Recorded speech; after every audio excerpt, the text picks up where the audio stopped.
Salut tout le monde, juste avant de commencer cette vidéo je voudrais juste préciser que j'ai commencé à tourner cette vidéo en décembre et je la reprends seulement maintenant en début février parce que j'avais envie de finir de la tourner mais elle est longue à tourner donc j'ai pas envie de tout refaire depuis le début. Mais depuis j'ai changé de coupe de cheveux et évidemment j'ai changé d'endroit, donc juste ne soyez pas choqués si au milieu de la vidéo il y a tout qui change d'un seul coup. Voilà, c'est la technique de ma chaîne, tout va bien.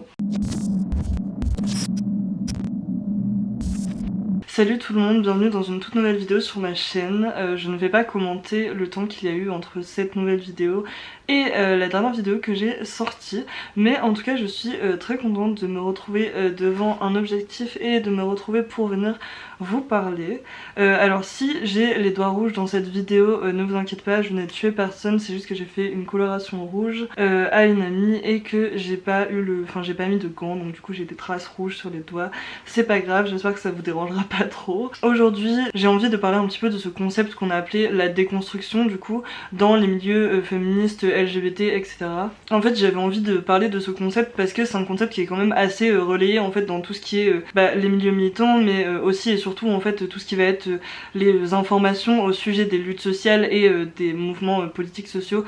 qui vont être diffusés par exemple en ligne, dans des TikTok, sur YouTube, etc. On entend très souvent parler de ce concept de déconstruction, de quelqu'un qui serait déconstruit ou quelqu'un qui ne serait pas déconstruit quant aux mécanismes des oppressions, etc. Donc ne vous inquiétez pas si vous comprenez pas ces termes-là, je vais les définir un peu après dans la vidéo. Mais ma vidéo a pour but en fait de vraiment montrer quelles sont les limites à mon sens de ce concept pour un petit peu comprendre les oppressions et comprendre comment ça fonctionne. Et donc je vais montrer un peu pourquoi ce concept me dérange et pourquoi je le trouve pas si pertinent que ça. Quand on commence à s'intéresser au système oppressif qui existe dans notre société et qui découle des rapports de force qui sont présents dans nos sociétés,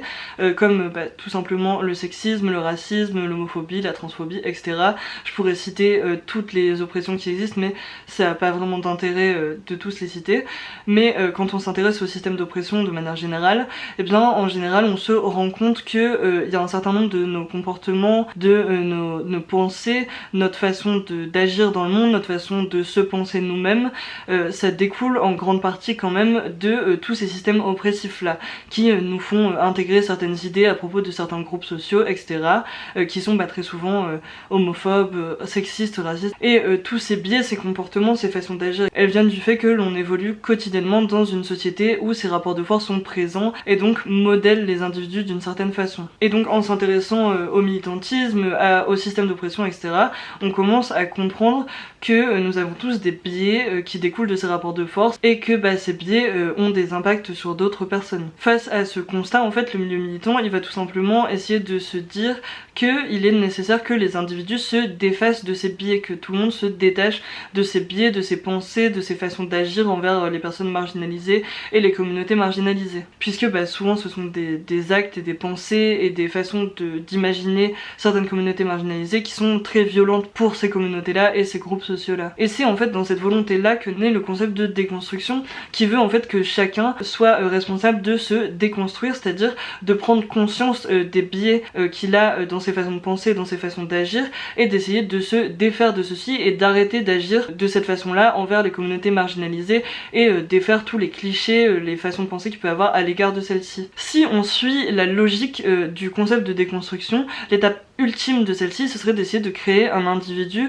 qui s'est défait de tous ses biais et qui, même s'il est au sommet du rapport de force, n'oppresse plus parce qu'il aurait, entre guillemets, déconstruit son statut d'oppresseur. Je pense que si, de manière générale, vous vous intéressez un petit peu aux luttes sociales, au système d'oppression, etc., ça m'étonnerait pas que vous ayez déjà entendu parler du concept de déconstruction, puisque moi-même, c'est un mot, par exemple, que j'ai utilisé pendant assez longtemps, en fait. Par exemple, on peut parler de déconstruction dans plusieurs sens, c'est-à-dire qu'on peut parler de déconstruction de ces biais pour les oppresseurs mais aussi pour les personnes qui seraient oppressées. Par exemple, on entend souvent parler en fait de déconstruire sa masculinité toxique ou déconstruire ses biais racistes, mais on peut aussi entendre parler de ça à propos des personnes qui seraient oppressées dans ces systèmes de domination. On pense par exemple à des gens qui vont dire je vais essayer de déconstruire ma misogynie intériorisée ou déconstruire ma grossophobie intériorisée. Pour les personnes qui suivent plutôt ce genre d'informations sur du contenu plus anglophone, il y a souvent le terme de unlearn qui est aussi utilisé, donc littéralement désapprendre, qui ressemble pas mal au concept de déconstruction. Cependant, aujourd'hui, le concept de déconstruction me paraît assez à côté de la plaque par rapport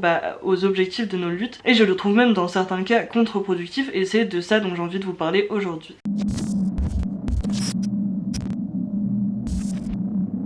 Le premier problème en fait du concept de déconstruction à mes yeux, c'est qu'il propose vraiment une approche très individuelle à des problèmes qui sont sociétaux et qui sont beaucoup plus larges et qui sont le résultat en fait d'un rapport de force qui existe dans nos sociétés. C'est donc dans ce sens-là, en tant que c'est une analyse individuelle, c'est donc une analyse plutôt libérale qui, plutôt que parler de destruction des structures et des systèmes d'oppression en général qui existent et qui structurent notre société, ces systèmes qui peuvent être par exemple le capitalisme, le patriarcat, etc. Et bien plutôt que de proposer ça, le concept de déconstruction, il va plutôt faire la promotion d'un espèce de développement individuel qui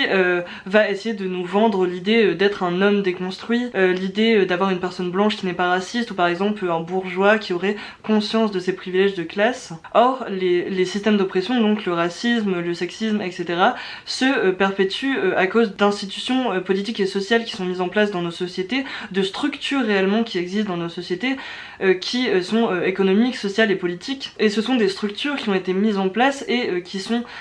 consolidées tous les jours par les dominants pour conserver ce même statut de dominant. Ces systèmes d'oppression sont complexes et ils sont très très ancrés dans nos sociétés, et en fait les groupes dominants dans nos sociétés ont accès aussi à des institutions qui servent de levier de pouvoir et à maintenir cette domination. On peut penser notamment à la police, la justice, l'État. Les oppressions ne sont pas l'expression de plusieurs volontés individuelles accumulées, mais bien le produit d'un système fondé sur la marginalisation et l'exploitation de certains groupes sociaux. Alors ça peut paraître un peu flou et un peu complexe dit comme ça, mais je vais essayer de donner des exemples un petit peu plus concrets pour essayer de vous faire comprendre ce que j'essaye de dire. Tout d'abord, je pense qu'il faut prendre conscience que avoir conscience de ces privilèges entre guillemets ne les efface pas, ne les annule pas, et je sais que ça peut paraître assez logique pour pas mal de monde, mais en fait il y a pas mal de gens qui ont l'air de penser le contraire. Une personne blanche pourra lire autant de théories antiracistes qu'elle veut, écouter autant de podcasts antiracistes qu'elle veut, et déconstruire tous les biais racistes qu'elle aurait. En fait, elle restera toujours au sommet du rapport de force dans une société raciste. Elle reste donc une personne en position de privilège, c'est-à-dire que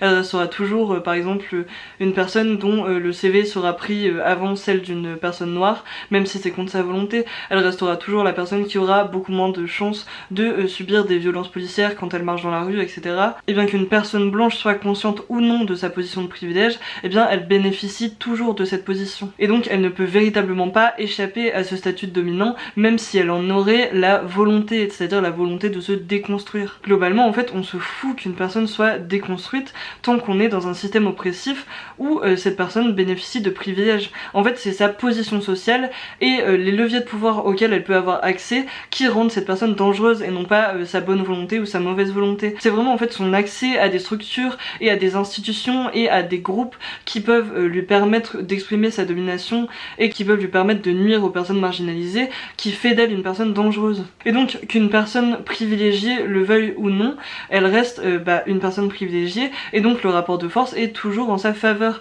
Et donc le jour où elle n'a plus spécialement envie d'être une personne déconstruite parce que ça l'ennuie ou parce qu'elle a plus envie, eh bien elle n'en subira aucune sanction sociale et elle pourra utiliser sans remords tous les leviers de pouvoir dont elle dispose. Typiquement, on peut prendre l'exemple par exemple d'un homme hétérosexuel qui voudrait aider dans un couple et aider à faire plus de tâches ménagères, etc. Donc déjà le fait qu'on utilise le terme aider est extrêmement problématique, mais bon, imaginons qu'un homme hétérosexuel veuille que dans son couple il y ait un partage des tâches qui soit équilibré et que sa femme ou sa copine n'ait pas à faire tout. Déjà, il y a un problème en fait, c'est que ce partage et ce bon partage, cet équilibre des choses, il découle uniquement de sa bonne volonté ou non. Contrairement à la position de sa copine, sa femme, qui elle sera en fait automatiquement attribuée à ces tâches-là. Qu'elle en ait la volonté ou pas, qu'elle soit fatiguée ou pas, qu'elle ait encore envie de le faire ou pas, elle est automatiquement attribuée à ces tâches-là. Et elle y sera automatiquement assignée si lui n'a plus trop envie de les faire, parce que par exemple, si à un dîner avec des amis il décide que ce soir il a pas trop envie de débarrasser la table avec tout le monde, eh bien il pourra bénéficier d'un sourire complice du mari de la personne en face, il pourra bénéficier de sa mère qui va prendre les assiettes à sa place et de son père qui va boire un verre avec lui, et ce seront les femmes encore qui se lèveront pour faire la vaisselle parce qu'elles y sont assignées automatiquement, et elles ne pourront pas vraiment s'en plaindre parce que si elles s'en plaignent trop souvent, elles sont perçues comme malpolies et on va trouver qu'elles en font toujours trop, et voilà la féministe de service, etc. Et ce genre de scène on en voit tous, et je pense qu'on a tous déjà assisté à ce partage complètement illégal des tâches qui se fait quasiment tout seul sans que personne ne puisse dire quoi que ce soit. Et donc finalement dans ce sens là, le concept de déconstruction il fait reposer la destruction des structures de domination sur finalement la bonne volonté des personnes qui sont en haut du rapport de force. Et c'est un pari qui est très risqué pour ne pas dire complètement naïf. On peut en plus rajouter le fait que ce concept de déconstruction et le fait de devoir déconstruire les personnes qui sont en haut du rapport de force, c'est quelque chose qui repose souvent exclusivement sur les groupes déjà dominés qui doivent donner de leur temps, partager un travail qui va être émotionnel, un travail qui va être complexe à faire pour essayer d'éduquer entre guillemets les personnes qui sont en haut du rapport de force. Donc on fait poser aussi tout ce travail là sur les personnes marginalisées. Le point à comprendre c'est bien que ce qui rend les personnes appartenant à un groupe social dominant dangereuses et oppressives, c'est bien les leviers de pouvoir économiques, sociaux et politiques dont elles disposent et qu'elles peuvent utiliser quand elles le veulent à l'encontre des personnes qui appartiennent à des groupes marginalisés. Le problème encore une fois ce n'est pas une question de l'individu et de sa bonne volonté ou non, mais bien de son statut social et de ce qui lui permet. Et pour moi en fait une illustration parfaite du problème de statut dominant et de la dangerosité d'avoir accès à certains leviers de pouvoir, c'est la série Little Fires Everywhere. Bon alors je préviens tout de suite, je vais totalement spoiler la série dont je vais vous parler ici puisque c'est nécessaire pour que je puisse développer mon exemple. La série Little Fires Everywhere c'est une mini-série qui se déroule en 8 épisodes il me semble et qui a été diffusée par Hulu et elle est inspirée d'un livre du même nom. Donc la série elle raconte l'histoire de deux familles. Donc on a d'un côté la famille Richardson qui est censée être la famille un petit peu parfaite, qui est une famille blanche, très riche, bourgeoise, qui a 4 enfants, un couple marié, etc. Et donc cette famille possède des appartements qu'elle loue à des gens et qu'elles vont louer notamment à la deuxième famille dont on traite la série, qui est composée d'une femme qui est artiste et de sa fille. Et ces femmes-là, elles sont toutes les deux noires et elles sont dans une situation de précarité financière et elles sont dans un appartement du coup qu'elles louent. La série aborde vraiment beaucoup de sujets qui sont très intéressants et elle le fait selon moi de manière très pertinente et c'est une série que je vous conseille totalement de regarder. Et la question centrale de cette série c'est la question du racisme, des oppressions symboliques envers les personnes noires et aussi du rapport des familles blanches et bourgeoises dans ce cas-ci à leur propre racisme. La mère de la famille Richardson, Elena, apparaît d'abord comme une femme très sympathique, en fait très gentille, elle a l'air de faire de son mieux pour s'occuper de sa famille, elle a l'air pleine de bonnes intentions. De l'autre côté, Mia qui est donc la mère de l'autre famille qui est une femme artiste paraît beaucoup plus désagréable et elle paraît pas très gentille, elle a l'air de pas vraiment faire d'efforts et elle a l'air constamment méfiante en fait à l'égard d'Elena et de sa famille et elle demande à sa fille de ne pas s'approcher de la famille Richardson. Au fil de la série et des événements qui ont lieu, on se rend compte en fait que la famille blanche a de plus en plus d'actes qu'on peut qualifier de violence symbolique envers la famille noire. C'est-à-dire une violence qui est pas physique et qui est très peu perceptible en fait, qui est assez invisible et qui s'exprime à travers des normes sociales et la façon dont sont faites les structures sociales. Et en fait on le voit dans la façon dont la famille Richardson n'a aucun problème à toujours considérer les intérêts de sa famille comme supérieurs à ceux de la famille de Mia. Et en fait on voit cette violence symbolique à travers des actes et des choses que vont faire et dire les personnages de la série de la part des adultes comme de la part des enfants à tous les âges contre Mia et sa fille, mais sans être directement contre eux. Et ils vont tous effectuer ces gestes tout en étant persuadés d'être des personnes qui ne sont pas racistes et certains vont même se prétendre être conscients des violences racistes et des violences de classe, alors qu'en fait ils vont faire des actes qui sont des violences de classe et des violences racistes. Et d'ailleurs au sujet des bonnes intentions et des réalités qui se cachent derrière dans les mécanismes de racisme et de classisme, je vous conseille complètement le podcast qui s'appelle Nice White Parents, qui est donc en anglais et qui montre comment en fait la ségrégation scolaire se perpétue dans les états du nord aux États-Unis entre les personnes noires et les personnes blanches à cause en fait en grande partie de ceux qu'on va appeler les nice white parents qui semblent se présenter comme des personnes de bonne volonté mais qui finissent par perpétuer des mécanismes complètement racistes et classistes. Mais en fait le point culminant de cette violence symbolique va se trouver lors d'un procès qui a lieu vers la fin de la série, qui va opposer les amis de la famille Richardson, qui sont une autre famille blanche et bourgeoise, à une amie de Mia qui elle est une femme asiatique immigrée. Lors de ce procès on voit peu à peu en fait le personnage d'Elena, qui avait toujours été une femme très gentille, très souriante, etc., devenir en fait complètement monstrueux et vicieux dans ce qu'elle essaye d'obtenir à travers ce procès. Et c'est là où on voit en fait la dangerosité de sa position de privilège. C'est en fait dans le fait que dans ce procès, elle possède de tous les leviers de pouvoir dont elle veut, et on n'a pas du tout une situation d'égalité. Le procès est quasiment perdu d'avance pour la femme asiatique qui est immigrée et qui vit quasiment sans moyens. On sait en fait complètement que le juge donnera raison à la famille blanche et bourgeoise, pour des raisons qui peuvent sembler compréhensibles et logiques dans le contexte, mais on est bien conscient que le statut de ces deux familles résulte complètement de la façon dont est structurée la société américaine en général. Et on voit bien que les deux familles n'ont jamais eu une seule seconde les mêmes chances d'accéder à ces positions de pouvoir que possède actuellement la famille blanche et bourgeoise. Et elles n'ont jamais eu en fait les mêmes moyens d'accéder à ce niveau de vie et aux conditions matérielles nécessaires pour gagner ce procès. Cette série illustre selon moi parfaitement les mécanismes insidieux des oppressions, de la façon dont le simple fait d'être en haut du rapport de force constitue une violence en soi entre les personnes qui ne le sont pas, mais aussi le fait qu'une approche individuelle de ce qu'on appelle la déconstruction est inconcevable en tant que stratégie politique, puisque en fait les personnes privilégiées, qu'elles soient de bonne foi ou de mauvaise foi, qu'elles soient éduquées au sujet des oppressions ou qu'elles ne le soient pas, peuvent en fait à tout moment se saisir des leviers de pouvoir qu'elles ont à disposition dès lors qu'elles en ressentent le besoin ou l'envie. Dans nos luttes politiques, globalement, on se fout d'avoir des hommes déconstruits ou des bourgeois conscients de leurs privilèges de classe, mais ce que l'on veut c'est la destruction complète des classes sociales dominantes et de leurs privilèges. Pour détruire les systèmes de domination existants dans nos sociétés, il faut s'attaquer à la structure dans les institutions et les structures de nos sociétés plutôt que de vouloir prendre le problème d'un point de vue individuel. Et évidemment je suis pas en train de dire qu'il ne faut pas s'informer et essayer en fait de se défaire de nos biais et de nos façons de penser qui découlent de ces systèmes d'oppression. Par contre il faut absolument prendre conscience que ce n'est pas une fin en soi, que ça ne nous autorise à rien et que ça ne les annule pas, et qu'on ne peut pas se désolidariser de ce groupe par la simple volonté de se désolidariser de ce groupe. Et le point important à comprendre c'est que, en l'état des choses, les dominants ne peuvent pas échapper à leur statut de dominant. Mais ça en fait ça les embête un petit peu et c'est de ça dont je vais parler dans mon grand 2.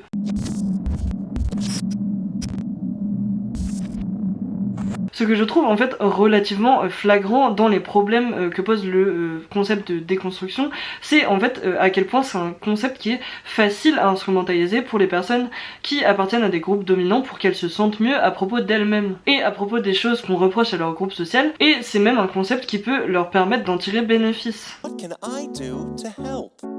Read a book or something, I don't know. Just don't burden me with the responsibility of educating you. Cette instrumentalisation, on la voit assez bien à travers ce que le personnage de Soko reproche à celui de Bo Burnham, c'est-à-dire la tendance des personnes privilégiées à ne penser les luttes sociales que à travers le prisme de leur propre développement personnel et de comment ils peuvent en fait s'améliorer eux-mêmes et devenir de meilleures personnes elles-mêmes. Dans un premier temps, le personnage de Bo Burnham demande comment il peut aider. What can I do to help? Et ensuite il va dévoiler un petit peu plus ses intentions en disant j'essaye simplement de devenir une personne meilleure. I'm sorry, Sako. I was just trying to become a better person. Et on voit en fait à nouveau que ce qui le préoccupe dans un premier lieu c'est de devenir lui-même une personne meilleure et en fait vraiment de se focaliser sur lui en premier. Why do you rich fucking white people insist on seeing every socio-political conflict through the myopic lens of your own self-actualization? Et j'en avais déjà un petit peu parlé dans ma vidéo qui s'appelait comment être un bon allié aux luttes sociales. Les personnes qui sont en position de domination dans le rapport de force ont une tendance à trouver ça assez désagréable d'être remis en cause et de se voir reprocher des choses à cause du groupe auquel ils appartiennent et à cause de leur position dans le rapport de force. Et pour beaucoup en fait le fait d'essayer de s'impliquer souvent de manière très superficielle dans des combats en fait dans des luttes sociales contre les groupes auxquels ils appartiennent, ça va être une façon souvent inavouée de se sentir un petit peu mieux et d'aménager leur culpabilité à propos de leur position sociale. Je trouve que le youtubeur américain FD Signifier le développe assez bien en fait dans une vidéo où il a parlé justement de Bo Burnham et il utilise en fait l'œuvre de Bo Burnham pour parler de ce qu'il appelle le White Liberal Performative Art, et il montre en fait que cette œuvre, bien qu'il l'ait appréciée, en fait elle montre aussi une présence de plus en plus importante de un groupe de personnes, notamment des personnes blanches, qui prennent conscience on va dire globalement des enjeux autour par exemple du racisme, mais aussi ça peut être du féminisme, de l'homophobie, etc. et qui se retrouvent dans cette situation où ils arrivent plus à nier l'existence de ces choses-là, mais qui cherchent toujours en fait à essayer d'aménager leur culpabilité et leur sensation de faire partie du problème, parce que ça les dérange, ça les met mal à l'aise, et c'est désagréable comme sensation d'avoir l'impression de faire partie d'un problème. Mais il explique en fait que cette sensation de culpabilité et le fait de vraiment vouloir aménager cette culpabilité, et bien ça va vraiment mener en fait à souvent des actes, des implications en fait dans les luttes sociales, etc., qui vont être extrêmement superficielles et qui vont être des actes bien plus qui ont une volonté en fait de se montrer comme ne faisant pas du problème, de se détacher, de se dissocier du groupe social faisant partie du problème, donc par exemple les blancs ou les hommes, etc. Ça va être essayer de se sortir de manière superficielle de ce groupe-là en disant qu'on ne se reconnaît pas en lui et en essayant en fait à nouveau de se faire percevoir comme quelqu'un de bien malgré qu'on soit blanc, malgré qu'on soit un homme, etc. Le décalage est alors flagrant entre les personnes appartenant à des groupes dominés qui, face au constat des rapports de force violents existant dans nos sociétés, souhaitent établir des solutions concrètes pour en finir avec les oppressions, souhaitent établir une lutte politique réelle, et de l'autre côté, les personnes des groupes dominants, ceux qui sont en haut du rapport de force, qui, derrière leur volonté affichée de vouloir aider, entre guillemets, en fait cherchent bien plus un moyen de se montrer comme ne faisant pas partie du groupe qui pose problème. Le concept de déconstruction, il permet aux personnes qui sont dans des groupes dominants de se dire je fais temporairement partie du problème, je prends conscience que je suis blanc, je prends conscience de mes privilèges, je prends conscience que je suis un homme, que je suis hétéro, mais si je me déconstruis, si je travaille sur moi-même, si je m'éduque, alors je ne ferai plus partie du problème. Or, comme on l'a vu plus tôt, les dominants ne peuvent pas échapper à leur statut de dominant. Ils ne peuvent pas se désolidariser par la simple volonté de leur classe sociale. En plus, c'est vrai, donc là c'est un point auquel j'avais pas forcément pensé quand j'avais écrit le texte, mais c'est vrai qu'en fait cette notion aussi de déconstruction, elle a aussi des allures qui sont très bourgeoises. Va y avoir une certaine partie des gens qui sont dans certains milieux militants qui vont connaître le bon vocabulaire, qui vont parler de s'éduquer soi-même, de se déconstruire, etc. Et il y a ceux en fait qui ne vont pas être au courant des bons mots à utiliser, du bon vocabulaire à utiliser, et qui vont être perçus comme des gens qui sont pas déconstruits, qui ne sont pas éduqués, etc. Et on peut se retrouver dans des situations où par exemple on peut avoir deux hommes blancs par exemple qui sont, techniquement ils sont des hommes tous les deux et ils ont ce privilège là, mais pour autant il y en a un qui va connaître les bons termes pour parler de sa situation et de comment il perçoit le monde, et il y en a un qui va utiliser les mauvais selon l'éducation qu'il a eue et selon en général sa classe sociale, et on va en percevoir un comme éduqué et déconstruit et l'autre comme pas déconstruit et pas éduqué, alors qu'au final ils ont accès exactement au même levier de pouvoir et ils ont le même statut social en fait, si ce n'est qu'il y en a un qui est encore plus déclassé que l'autre. De plus, le concept de déconstruction tend à oublier qu'en fait la misogynie, l'homophobie, le racisme sont des choses qui se renouvellent constamment et qui changent de forme, qui changent de façon de s'appliquer, et par exemple une forme de masculinité qui peut être une forme de masculinité virile et dominante à un moment va se poser sur certains critères et ensuite au fil du temps elle peut évoluer vers d'autres critères qui sont tout autant une forme de domination masculine mais qui en fait changent d'apparence, et c'est pareil pour le racisme, c'est pareil pour l'homophobie, et il y a en fait ces oppressions qui mutent constamment et qui empêchent en fait de toute façon une déconstruction on va dire finale ou quasiment complète, puisqu'il y a vraiment cette mutation constante des oppressions et surtout de la forme des oppressions qui fait qu'elles sont toujours plus dures à repérer et à comprendre. Et en plus ça laisse penser qu'il suffit de prendre conscience des mécanismes qui régissent en fait nos comportements et nos actions pour que ça nous change et pour en faire de meilleures choses, alors qu'encore une fois c'est complètement faux. Et j'en parlais récemment sur Twitter, j'en parlais en décembre du coup sur Twitter, mais je trouve ça fou en fait qu'il y ait des hommes qui puissent prétendre aujourd'hui ne pas avoir de misogynie, ne pas être misogyne, alors que moi-même qui suis du coup une femme et qui en subit les répercussions, je me mets encore des bâtons dans les roues à cause de ma propre misogynie que j'ai intériorisée, alors je vois même pas comment certains hommes peuvent prétendre ne pas être misogyne, alors que moi-même je sais encore qu'il y a des biais qui me sabotent en fait tous les jours. Et donc il y a aussi ça, en fait on peut être le plus éduqué qu'on veut sur toutes les questions du monde, c'est pas parce qu'on sait qu'on arrête de faire. On ne peut pas imaginer une seule seconde dans un monde qui est structuré par le racisme, le sexisme et le capitalisme, on ne peut pas imaginer qu'un homme par exemple n'ait aucun biais misogyne, c'est strictement impossible, puisqu'il est socialisé quotidiennement à maintenir ces biais en place en fait. Pourtant aujourd'hui certaines personnes appartenant à des groupes socio-dominants se posent en espèce d'experts de la déconstruction. Ils ont écouté 3 podcasts féministes, ils ont arrêté de couper la parole aux femmes dans leur vie, et ils se disent si j'écrivais un livre sur la virilité, sur la masculinité, ou alors ils font des TikTok sur le féminisme, qui sont souvent des TikTok qui sont extrêmement lissés, avec un message qui n'est pas très radical, qui ne porte pas de pensée nouvelle, mais qui est simplement un truc vraiment récupéré des féministes qui se sont battues pour défendre ces mêmes idées, et il va les récupérer pour les amener en un truc qui est beaucoup plus passe-partout, et il va être acclamé sur tous les toits parce qu'il dit des choses basiques du féminisme. Et on se trouve avec des situations où des personnes qui sont déjà en position de domination vont se retrouver à se faire un capital économique, un capital social, ils vont être plus populaires, ils vont se faire de l'argent sur le fait de défendre certaines luttes sociales alors qu'ils ont déjà tous les bénéfices au quotidien du fait d'appartenir à une classe sociale dominante. C'est-à-dire que pendant qu'ils profitent allègrement de tout ce que leur apporte leur position dominante dans la société, et bien en même temps ils arrivent à se faire bien voir et bien percevoir parce qu'ils prétendent se battre contre cette position et contre ce système. Je pense que quand on est en haut d'un certain rapport de force, il faut accepter aussi de laisser la place aux autres et de laisser la parole aux autres. Et ça veut pas dire qu'on peut plus du tout en parler, mais il faut reconnaître où est sa place et où elle ne l'est pas. Et c'est quand même le contraire des personnes privilégiées qui se posent comme les opposants à un système duquel ils profitent tous les jours. Si vous voulez réellement soutenir les personnes noires, les personnes handicapées, les personnes grosses, les personnes homosexuelles, etc.,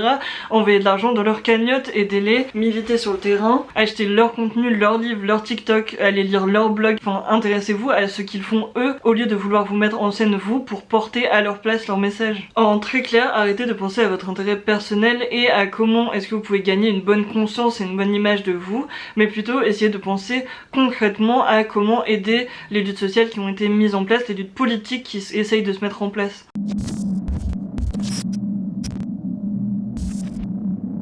Comme j'en avais parlé dans l'introduction, le concept de déconstruction est aussi souvent utilisé pour parler des personnes qui appartiennent plutôt à des groupes dominés qui sont en bas du rapport de force vis-à-vis d'elles-mêmes. On parle par exemple de déconstruire sa misogynie intériorisée, de déconstruire sa grossophobie intériorisée, puisque comme je l'ai dit, les personnes qui appartiennent à des groupes dominés sont socialisées tous les jours dans des sociétés structurées par le racisme, la misogynie, le capitalisme, et cela a clairement un impact dans la façon dont les personnes appartenant à ces groupes dominés vont se comporter et se percevoir. En clair, être une femme n'empêche pas d'être sexiste, puisque quand on est socialisé quotidiennement dans un environnement sexiste, on intègre en fait des idées quant à ce que l'on doit être soi et quant à ce que doivent être les autres femmes pour correspondre en fait aux normes. On parle alors de biais qui ont été intériorisés, puisqu'ils se retournent dans cette situation contre les personnes concernées par ces oppressions elles-mêmes. Le concept de déconstruction a donc été utilisé également pour promouvoir l'idée que nous devons déconstruire notre misogynie intériorisée, notre homophobie intériorisée, etc., afin de mieux vivre et d'avoir un meilleur rapport à nous-mêmes. L'idée de base est très bonne puisqu'il s'agit en fait de sortir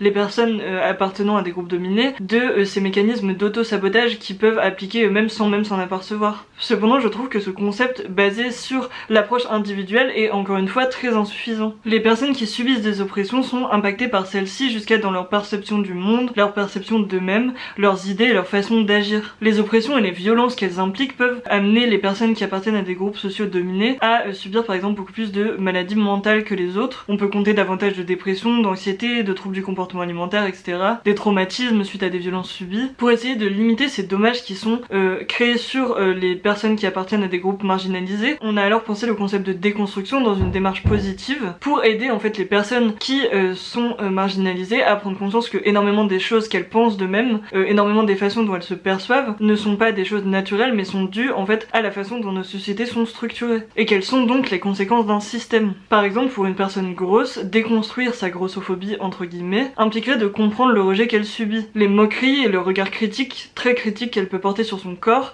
qui peut même l'amener à souffrir de troubles du comportement alimentaire par exemple. La déconstruction de sa grossophobie intériorisée, encore une fois entre guillemets, veut essayer de lui faire comprendre que ces choses-là, ces choses qu'elle pense à propos d'elle-même et le rejet qu'elle subit, n'est pas quelque chose de naturel, n'est pas quelque chose qu'elle mérite, mais bien quelque chose qui a été construit. Et cela peut alors permettre de se sentir un petit peu moins mal, un petit peu moins coupable, ne plus se sentir irresponsable des moqueries qu'on subit. Et l'exemple peut être décliné ici avec toutes les oppressions. Le problème c'est qu'il ne suffit pas du tout d'être conscient des mécanismes de nos oppressions pour s'en débarrasser, comme je l'ai dit plus haut. Il ne suffit pas d'être conscient de la grossophobie qui existe dans notre monde pour arrêter de détester son corps. Il ne suffit pas de prendre conscience de la misogynie pour se débarrasser des traumatismes quant à des violences qu'on a pu subir. L'une des explications à cela est que nous avons intégré ces biais en fait depuis tellement longtemps qu'ils se sont ancrés en nous. Mais avant tout, c'est surtout que notre socialisation quotidienne nous remet à notre place en permanence. Une personne grosse peut par exemple se sentir à l'aise avec son corps, se sentir très bien avec elle-même et même apprécier son corps. Ça ne changera pas le fait qu'elle subira des rappels à l'ordre quotidiens, que ce soit par des moqueries, des rejets, des violences,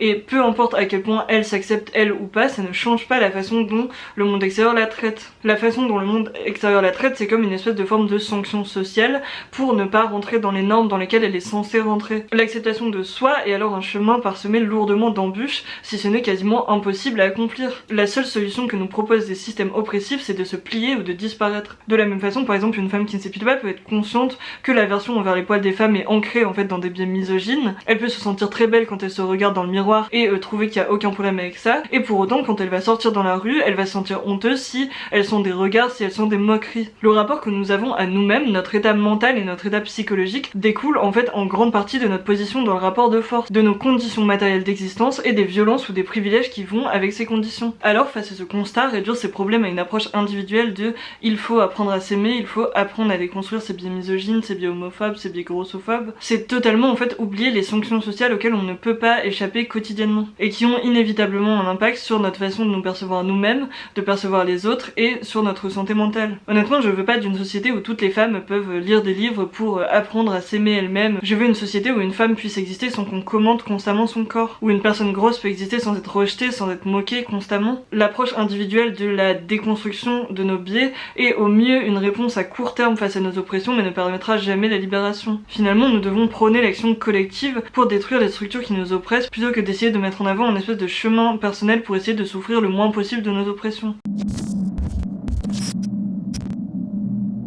Finalement, après tout ça, que peut-on en tirer? Évidemment, mon but n'est pas du tout de dire qu'il faut arrêter de s'informer sur les oppressions qui ne nous concernent pas, ou qu'il ne faut pas essayer de limiter les dégâts que l'on fait dans notre entourage en s'éduquant sur des sujets tels que le sexisme, l'homophobie, etc. Il est primordial de s'informer, de se remettre en question, de remettre en question ses proches, de débattre de ces sujets-là, et ça peut avoir une utilité même à petite échelle, mais ce que je veux faire comprendre, c'est qu'on ne détruira jamais un problème qui est systémique, qui est dans les structures de notre société, avec une approche individuelle. Et j'ai l'impression qu'en fait le concept de déconstruction pollue nos espaces et notre capacité à réfléchir aux structures oppressives. Le concept de déconstruction est aujourd'hui pas grand chose de plus qu'une espèce de forme d'auto-congratulation des dominants et une façon de maintenir encore et toujours les oppressions qui existent en prenant le problème dans le mauvais sens. En faisant du militantisme une affaire de développement personnel par une espèce de pseudo-déconstruction, on ne permet aucune mise en place de stratégie politique concrète. Alors le concept de déconstruction est totalement insuffisant voire néfaste. Oui, nous devons nous éduquer,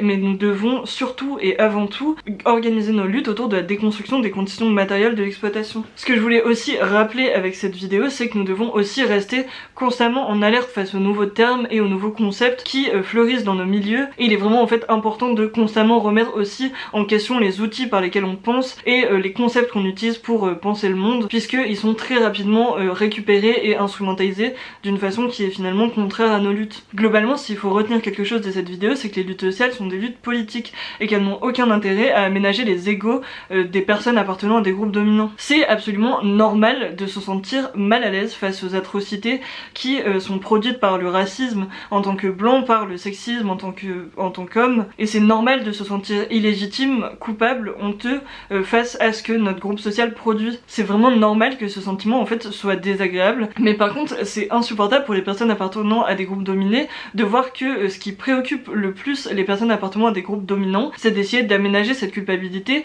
et de la rendre moins importante. Les luttes contre le sexisme et le racisme, contre le capitalisme ne seront jamais confortables pour ceux en haut du rapport de force, et elles n'ont aucune vocation à l'être. Si le changement profond des rapports de force structurant nos sociétés pourrait se faire en demandant gentiment aux personnes en haut des rapports de force de céder leur place et d'arrêter d'oppresser les autres, on le saurait depuis longtemps. Ce n'est évidemment pas le cas, et je pense qu'il est plus que temps de penser autrement les luttes sociales que par le prisme de l'amélioration individuelle. Ça n'est pas le cas, et je pense qu'il est plus que temps d'arrêter de... Et je pense qu'il est plus que temps de penser les luttes sociales autrement que par le prisme de l'amélioration individuelle. Bon, je pense que j'en ai fini avec cette vidéo, ça m'a fait super plaisir de la tourner. Ça faisait vraiment super longtemps en fait que j'avais tourné cette première partie, et je sais pas pourquoi, je pense que j'avais juste eu la flemme de tourner la deuxième partie, ce qui n'est pas un très bon argument, je le conçois. Je vais vous mettre dans la barre d'infos aussi une vidéo que j'ai vue il y a quelques jours de la chaîne Parole d'honneur qui s'appelle Déconstruction de la déconstruction, que je n'avais pas du tout vue avant d'écrire cette vidéo ou quoi, mais je la trouvais aussi intéressante et elle dure beaucoup moins longtemps que celle-ci, et elle apporte aussi des choses peut-être un petit peu complémentaires à ce que j'ai dit, des choses que j'ai pas forcément développées autant qu'il le développe, donc je vous mets ça en barre d'infos. En tout cas j'espère que c'est pas trop dérangeant le changement de coupe de cheveux et le changement radical de... Enfin je pense que la lumière est pas pareille etc. Mais bon c'est pas hyper grave. En tout cas je suis très contente d'avoir tourné. Je vous invite à mettre un pouce bleu, à vous abonner, à partager cette vidéo et je vous dis à bientôt.